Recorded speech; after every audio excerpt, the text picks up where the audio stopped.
Hello and welcome to this next video lesson on ionisation energies. Let's start off as usual with our learning objectives, and we have 4 of them.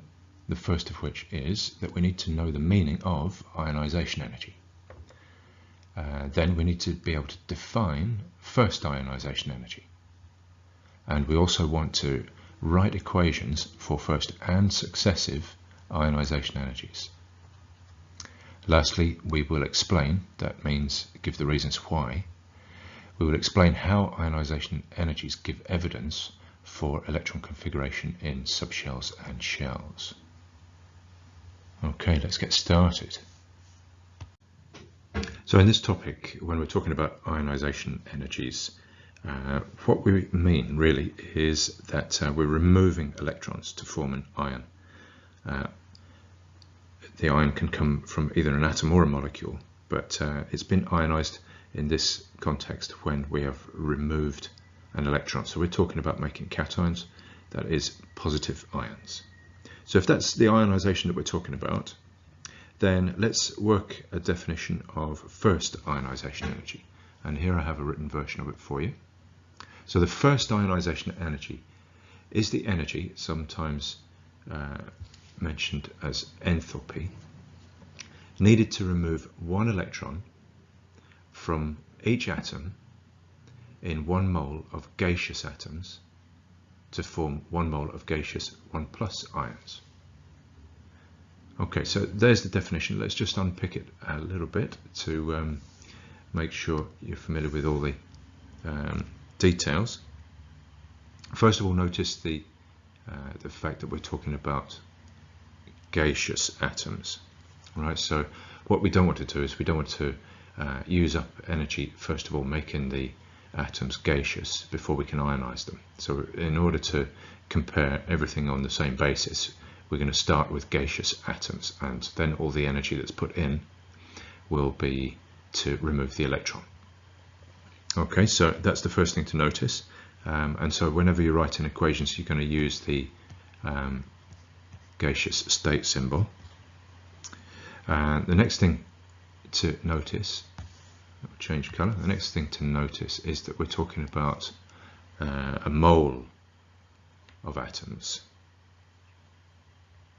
rather than a single atom.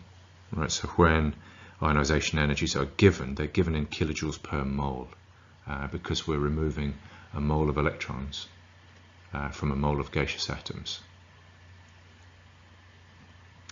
And the last thing to notice before we look at a little example is that really the lower the ionization energy, the easier it is to form a positive ion. So really what we're talking about with ionization energy is the attraction between the electron, the outer electron, and the nucleus of that atom. So the bigger the attraction, the higher the amount of energy it's going to take to remove that electron, so the higher the ionization energy will be. Okay, so there's the definition. Why don't we just have a look at a little example. Let's use oxygen. So we're starting off with gaseous oxygen atoms, and we're going to make oxygen cations. So we've removed an electron, it's still gaseous. So that's the way that we write the equation, and that is the first ionization energy. All right, and so if I just take a green pen and put in a 1 there, we don't write the 1, right? But that number of the positive charge gives you the ionization energy. So this would be the first ionization energy, because we're making a 1+ ion.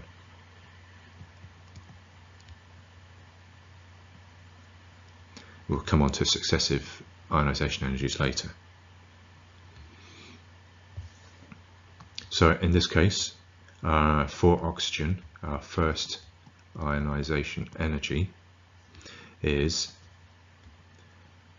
so it's an endothermic process, because we're having to put in, even with oxygen, we're having to, well, especially with oxygen in fact, we're having to put in energy to take that electron off the atom.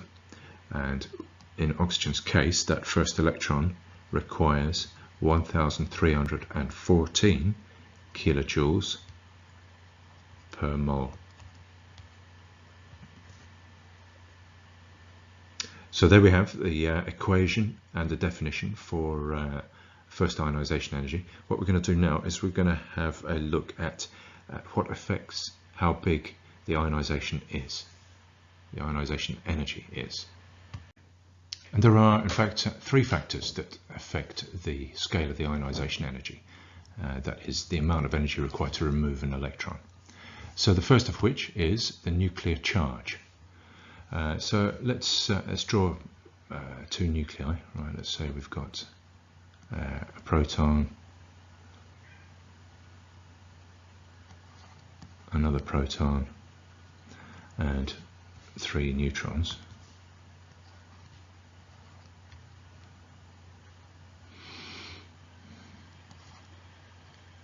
And we compare that with another nucleus with 3 protons and 3 nuclei.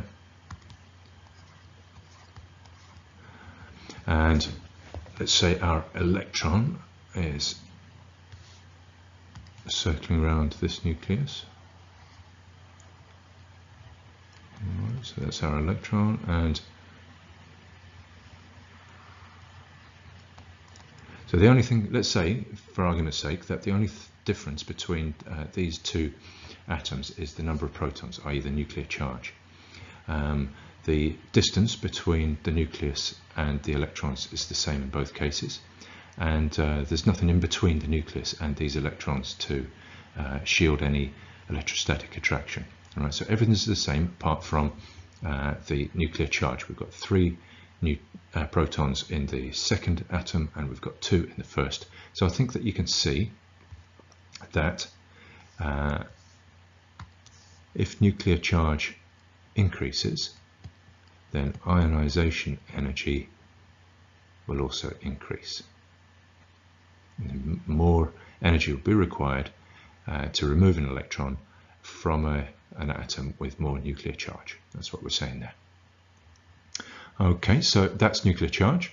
Hopefully that's clear. Let's move on to the second factor that affects ionization energy, and that is the distance from the nucleus.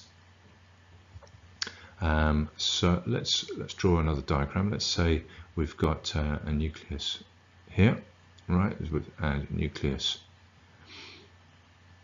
here, and we have an electron that's quite close to the nucleus. Okay, and in this case, right, we have an electron that's further from the nucleus. Okay, so this nuclear charge is the same, let's say. There's also nothing in between the nucleus and the electron to affect the electrostatic attraction. The only thing that's different between these two examples is this distance between the nucleus and the electron. So the distance from the nucleus is the only thing that's different. And I think you'll be able to see that when the distance from the nucleus increases, then ionization energy will decrease. Okay, so there'll be less energy required to remove this electron compared to this electron, or everything else being equal, because it's further away from the nucleus. Okay, so that's our second factor. Moving on to our third factor is called shielding, and what we mean by this is it's the shielding effect of inner shells of electrons. Shielding by inner shells of electrons. So let's draw a little diagram to illustrate this as well. We've got 2 nuclei again, and the electron that we're removing is, let's put it here. Electron that we're removing there. I'm going to attempt to draw a circle the same distance from the nucleus. Okay, so what I'm saying is that the distance from the nucleus is the same, and the nuclear charge of these two nuclei are the same. However, in the first case, we've got an inner shell of electrons. Let's give it two inner shell of electrons. Okay.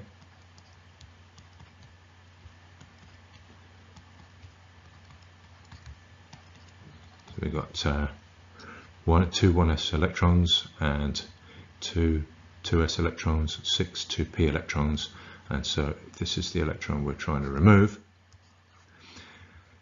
And I think you'll be able to see that all that nuclear charge in the left-hand atom, right, is going to be shielded from its outer electron, this electron here, quite substantially, whereas in this electron, in this atom on the right-hand side, there is no shielding from inner shells of electrons, and so the attraction between the nucleus and that electron is going to be stronger. So I think we can summarize this by saying as shielding increases, then ionization energy is going to decrease. So there's our three factors and how they affect the scale of the ionization energy. Okay, so now we're going to have a look at second ionization energies. But first, let's just remind us about the example of first ionization energy that we dealt with. Remember, we had oxygen, we had a mole of gaseous oxygen atoms, and we provided the ionization energy to turn them into a mole of gaseous oxygen 1+ cations, and they gave up a mole of electrons. And that first ionization energy, in terms of kilojoules per mole, was 1314.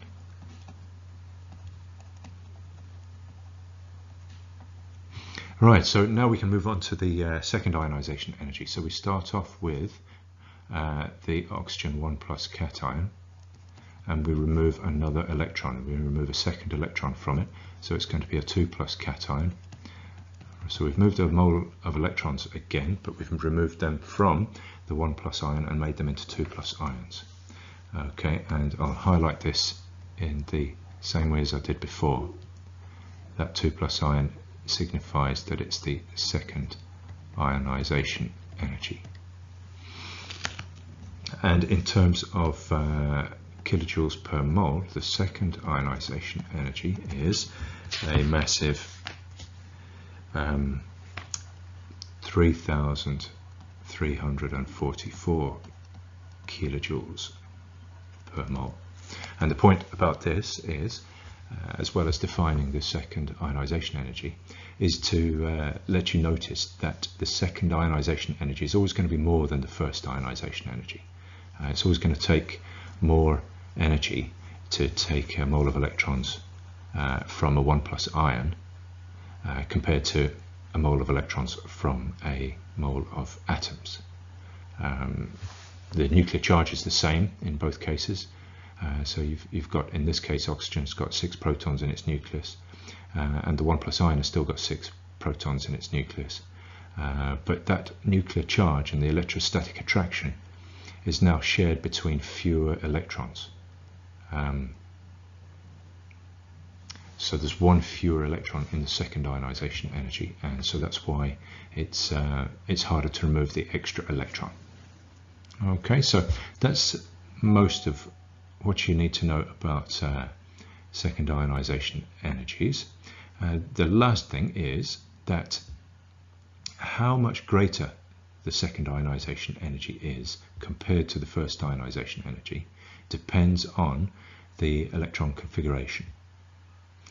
It depends on the electron configuration. For example, if you're taking an electron from a whole new inner shell, then that's going to be a lot higher than if you're taking an electron from the same shell as the first ionization energy. Right? So to illustrate that, we're going to have a look at a lithium atom. So let's draw a lithium atom, and let's draw our protons in black. So a lithium atom is going to have 3 protons. And the most common lithium isotope has 4 neutrons.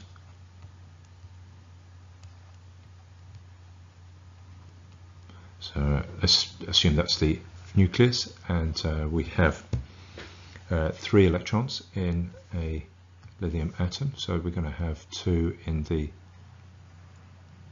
1s shell. So let's put them there like that, and the third one is going to be in the 2s shell. So there's our 3 electrons for a lithium atom. So when we are making our first ionization energy, this is the electron that is removed. So it's removed right for the first ionization energy. And you can see that the distance is, well, it is what it is, right? But it's more than the distance between the next electron. And so when that electron is removed, we're going to have a lithium 1+ ion. So we've still got our 3 protons and 4 neutrons in our nucleus, and we now have just the 2 electrons left in the 1s orbital. Okay, so to signify the charge, I just put that in square brackets, and notice the 1+ charge there. So this is the lithium atom that we started with, and we removed 1 electron to make it a lithium 1+ ion for our first ionization energy. Now, when we're removing another electron in our second ionization energy, we have to remove one of these electrons. So you can see the distance between the nucleus and the distance between the nucleus and the electron that you're removing is much less than it was for the first ionization energy. So that's going to be the main reason why the second ionization energy is much more. Also, in this case, we don't have any shielding. You see, there's nothing between the lithium nucleus and this electron we're removing, whereas with the lithium atom, when we were removing the outer electron, then there was a shell of electrons to provide shielding. So that's the other reason why the second ionization energy is going to be much greater. All right, so then we would, let me just draw for you what would happen when we remove this electron for the second ionization energy. And so what that does is it gives us still got the same nucleus,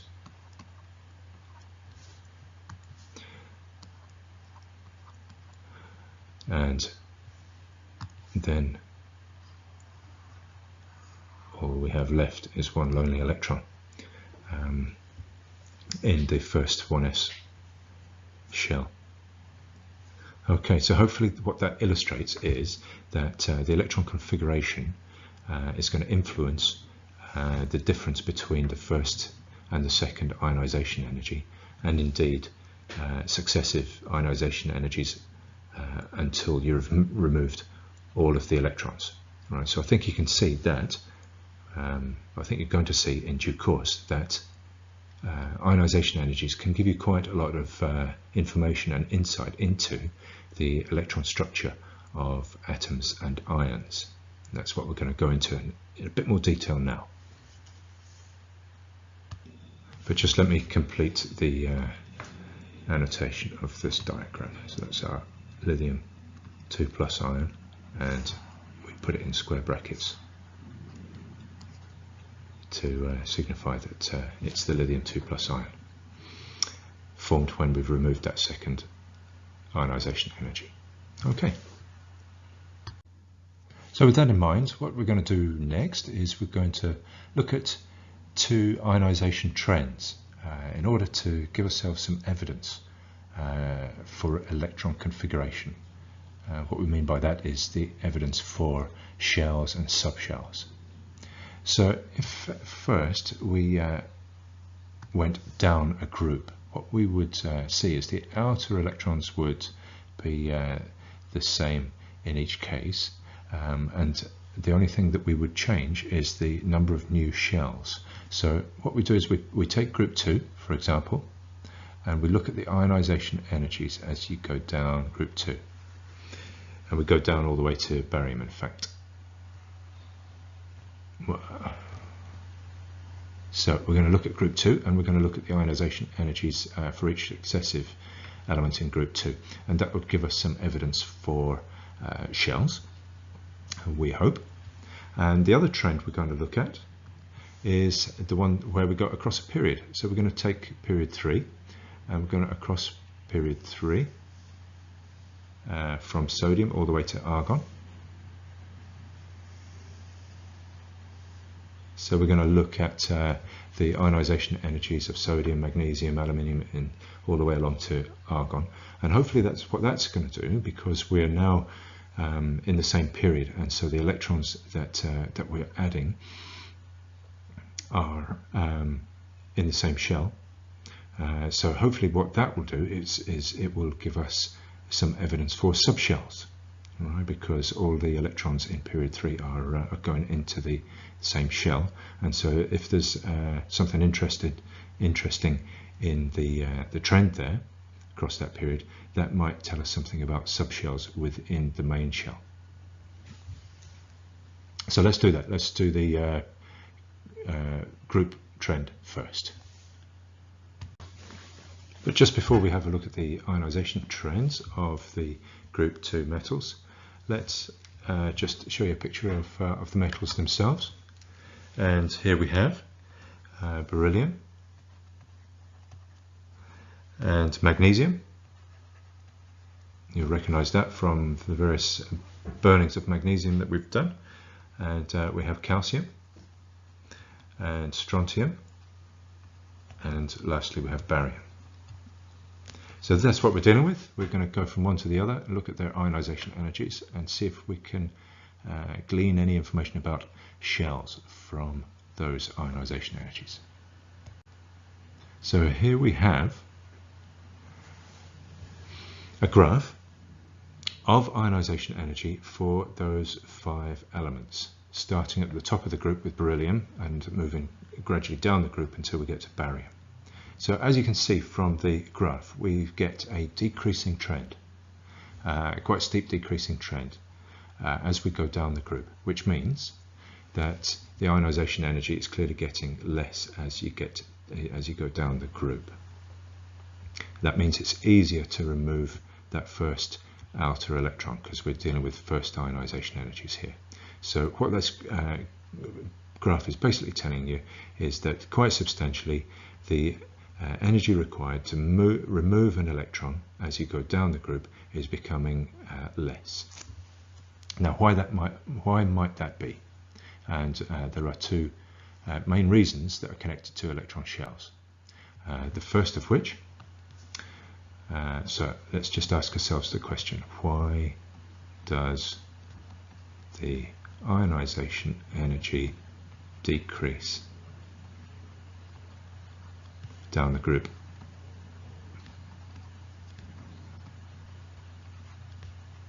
So that's the question we're asking, and the first reason that we could postulate is that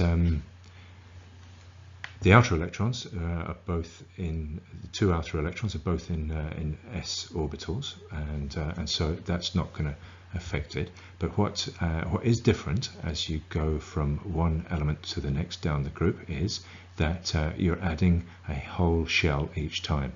So as you go down period by period, you're dealing with an extra shell in between the outer electrons and the nucleus.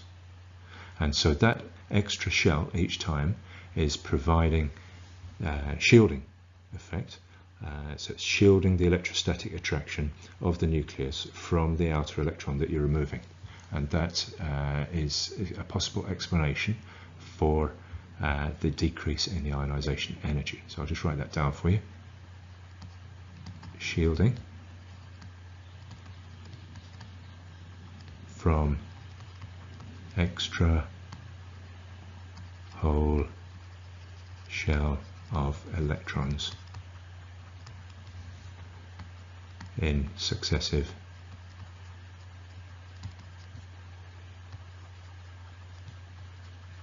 elements going down group 2. Okay, that's the first reason. There is another reason, and that would be that because of the extra shell, the outer electrons are now further away from the nucleus, and that would also decrease the amount of energy that is required to remove that outer electron, because that electrostatic attraction is going to be less if that electron is further from the nucleus. So let's write that down. So the extra shell means that the outer electrons are further from the nucleus.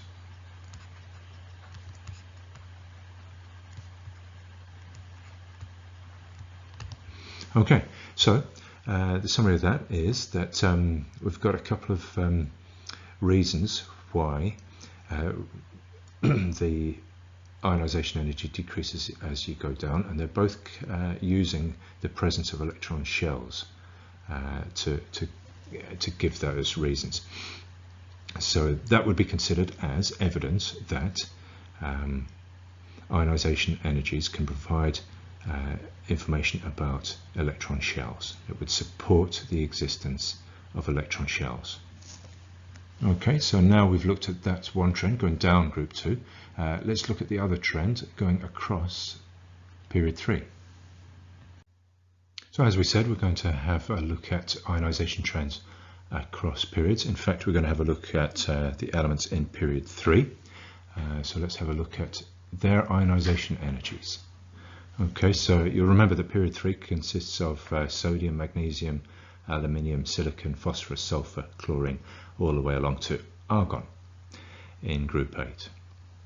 Okay, so as you and what we're doing is we're charting their first ionization energies, and you can clearly see that the general trend, with a couple of blips, the general trend is for increasing first ionization energies. So it's becoming more difficult to remove that first electron as you go from sodium along the period all the way to argon.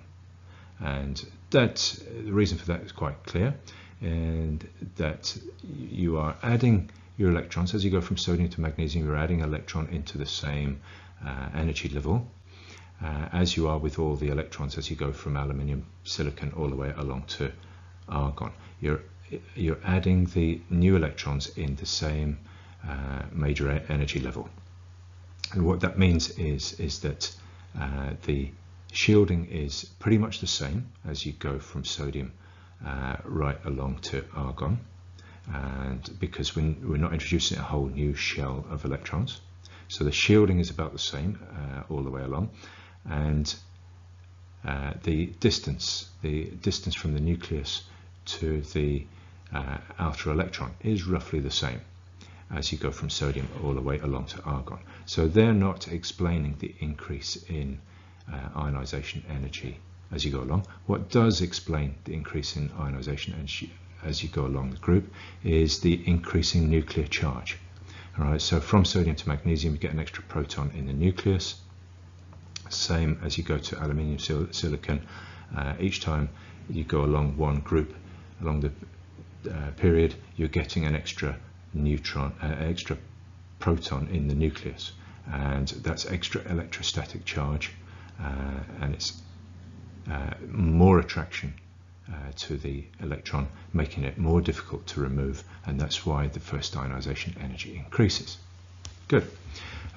So that's the first thing to notice. The second thing to notice is the 3 upward trends.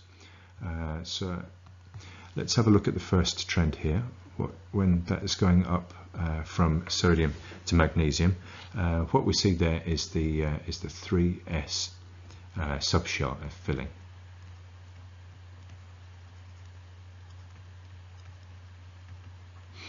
Okay, then we have a little blip between magnesium and aluminium. We'll come back to that, and then we get another upward trend between aluminium and phosphorus. And what's happening there between aluminium and phosphorus is the first electrons are going into the 3p subshells.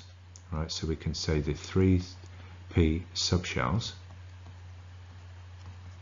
the 3C are taking their one electron each. You know, they're going to go in singularly to each of the orbitals, and so they're going to be of parallel spin. You're going to have the same spin, but they're in different orbitals. And then we've got another upward trend here after a blip between phosphorus and sulfur, and that upward trend is happening as the 3p subshells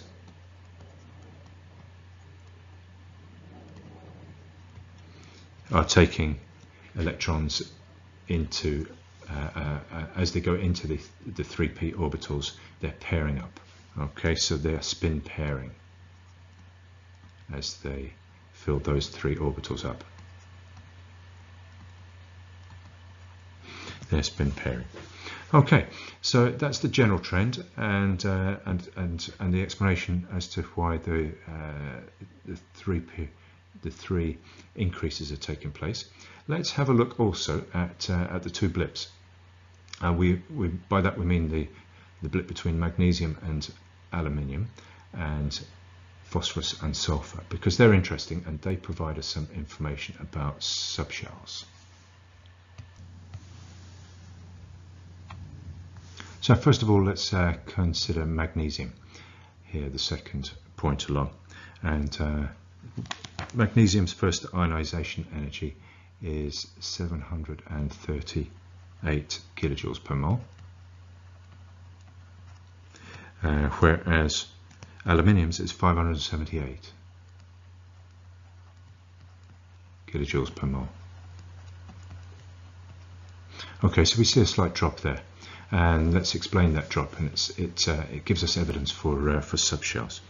And to do that, let's switch color and write out the electron configurations. So for magnesium, we've got 1s2, we've got 2s2, we've got 2p6, and we've got 3s2.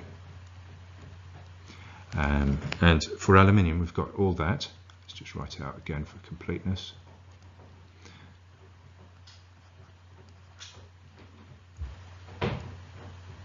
And the extra electron for aluminium is in the 3p shell, so we've got 3p1 there. Okay, so this is the electron that's being removed for aluminium, and one of these electrons, I've just drawn my line halfway through the 2, one of these electrons is the electron that's been removed for magnesium. And you can see that the aluminium's electron is coming out of the 3p orbital, which is a slightly higher energy level than the 3s orbital, and so that's going to be slightly further away from the nucleus. So that's partially the reason why there's a drop there, because the 3p electron is slightly further away from the nucleus. The other reason is that this complete 3s subshell is providing a tiny bit of shielding for this 3p electron in aluminium. So that little bit of shielding from the complete 3s orbital, and also the extra distance that the 3p electron is away compared to the 3s electrons in magnesium, over counteracts the extra nuclear charge that aluminium has, because it does have one more proton, of course, okay, which would otherwise increase the ionization energy. Okay, so we've got 2 factors that are decreasing the ionization energy, and 1 factor that's increasing the ionization energy, and the net effect is this decrease from 738 to 578.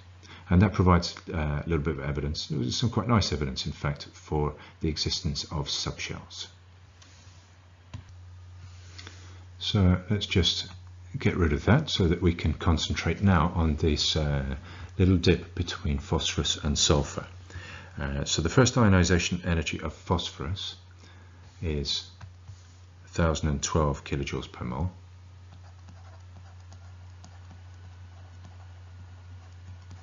And that for sulfur is exactly 1000 kilojoules per mole. So not much difference, but still bucking the trend. Okay, so as we did before, let's write out the electron structures.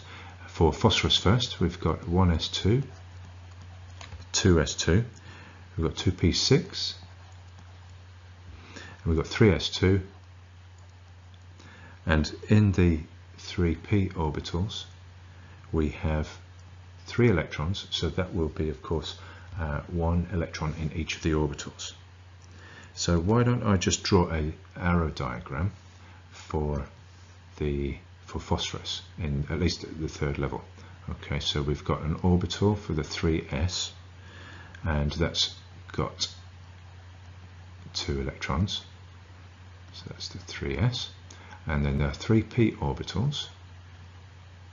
We've got 3 orbitals, of course, and we've got 3 electrons, so these are the 2 electrons that are in this orbital, and these 3 electrons are in the 3p orbitals, and we have 1 in each, like so. Let's do the same for sulfur. First of all, in blue we'll write out its full electron structure. So we've got 1s2 again, we've got 2s2, we've got 2p6, we've got 3s2, and we've got 3p4 this time. We've got an extra electron, of course, when we're dealing with sulfur. And then again, let's look at the third shell orbitals. So we have just the same for 3s. We've got a pair of electrons in there. And then for 3p, for our 3p orbitals, remember we've got 3p orbitals, we've got to fit 4 electrons in here. So they fill up 1 per orbital first, and so that 4th electron is going to go into an orbital that already has an electron, so it's going to have to pair up. So that's key. So let's go through our 3 factors that affect the ionization energy. And so in terms of shielding, then the shielding is identical for both phosphorus and sulfur, and the distance from the nucleus is also identical, because the electrons are coming out of 3p orbitals both. All right. So the key difference is the fact that for phosphorus, the electron that's being removed is coming from its own orbital. It's singly occupying an orbital, whereas the electron that's being removed in sulfur is coming from an orbital with 2 electrons in it. So there's a little bit of repulsion there.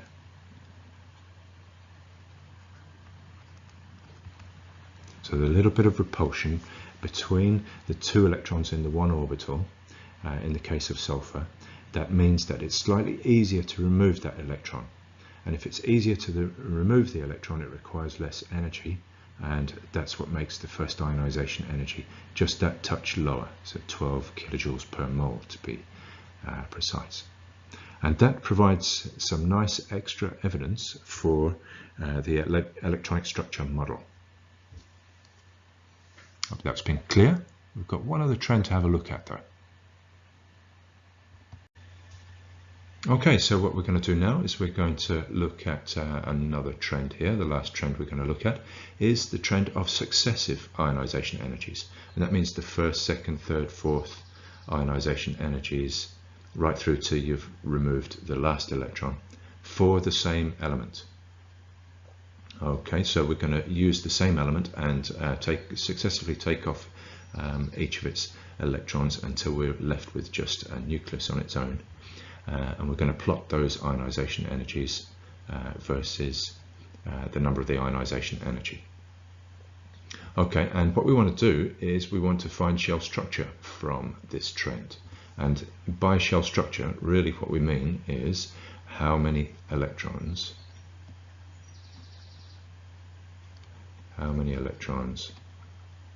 in each shell. That's what this is going to tell us. And by the way, we'll also be able to tell what group the element is in.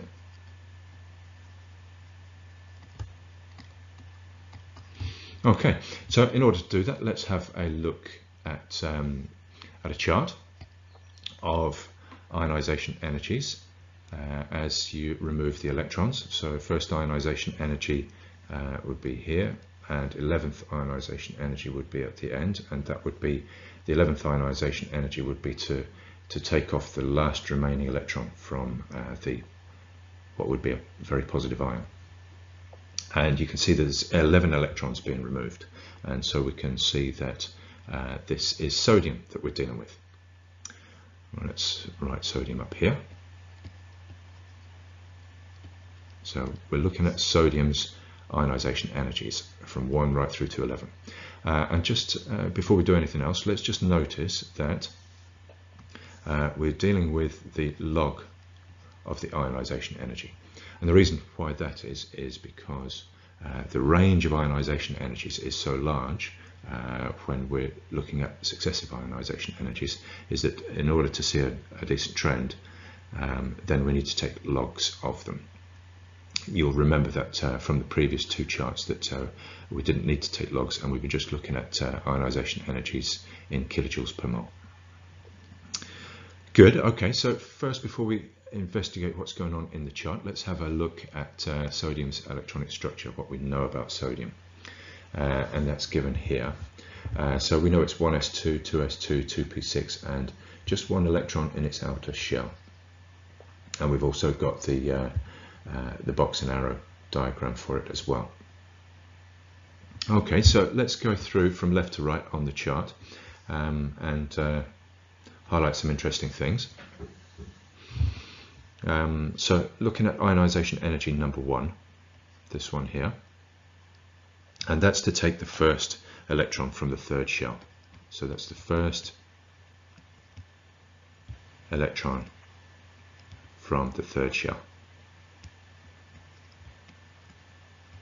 And you can see that that's quite a low ionization energy, and we know that because sodium's really reactive, and that corresponds to this low ionization energy. And that corresponds to this 3s1 electron here. That's the first ionization energy. Then as we move along from the second ionization energy all the way up to the 9th ionization energy, we can see we're taking these electrons. Should we count these electrons? Let's just count them. There's 1, 2, 3, 4, 5, 6, 7, 8 electrons. And what you see is there's a gradual increase in ionization energy. And so to explain that gradual increase, let's just remind ourselves of the 3 factors that affect ionization energies. So we've got shielding. Now these electrons are all coming from the same shell, right? This shell that I'm underlining in blue, they're coming from the same shell. So the amount of shielding that is going on is actually the same for each one, pretty much. You've got shielding from the 1s2 subshell, and they're all coming from the same. All these electrons that you're removing, these are 8 electrons now, they're all coming from the same shell, so the shielding is pretty much the same, so that's not going to explain the gradual increase. Also, because they're from the same second shell, the distance from the nucleus is pretty much the same in each case. So distance from the nucleus doesn't explain the increase in ionization energy. So that leaves So that leaves nuclear charge, and of course we've got sodium here. We're talking about the same element, so the nuclear charge is the same, but as you remove successive electrons, that nuclear charge is shared between fewer remaining electrons. Okay, so you're removing an electron from an increasingly positive ion, and so you can see because of that the attraction to the remaining electrons is going to be stronger, and so that is what explains the general increase there. So let's just make a note of that. We've got 8 electrons being removed from the second shell.